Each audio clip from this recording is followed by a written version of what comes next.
Insulin শুরু মানে কি সারা জীবন চালাতে হবে? এই ধারণাটা খুবই কমন, কিন্তু এটা পুরো সত্য নয়।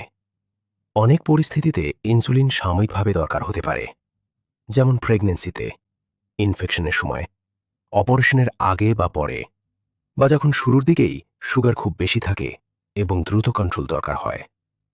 এই ক্ষেত্রে ইনসুলিন কিছু সময়ের জন্য দেওয়া হয়। সুগার ঠিক হলে অনেক পেশেন্ট আবার ট্যাবলেটে ফিরে যেতে পারেন। কিন্তু কিছু অবস্থায় ইনসুলিন দীর্ঘমেয়াদে দরকার হয়।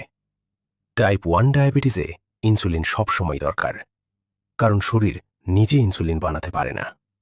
টাইপ 2 ডায়াবেটিসে যখন ট্যাবলেট কাজ করা বন্ধ করে দেয়, অর্থাৎ ওএইচএ ফেইলিওর হয়, তখন ইনসুলিন সবচেয়ে কার্যকর ও নিরাপদ বিকল্প।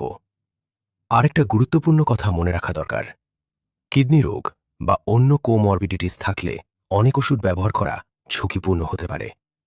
এই পরিস্থিতিতে ইনসুলিন অনেক সময় সবচেয়ে নিরাপদ অপশন হয়ে ওঠে। আর মনে রাখবেন, যদি ইনসুলিন দীর্ঘদিন বা সারা জীবনও লাগে, তাতেও কোনো ক্ষতি নেই। ইনসুলিন শরীরের নিজের হরমোন। এটাই সবচেয়ে ন্যাচারাল এবং অনেক সময় সবচেয়ে সেফ চিকিৎসা। ইনসুলিন মানে ব্যর্থতা নয়, ইনসুলিন মানে সঠিক সময়ে সঠিক সিদ্ধান্ত।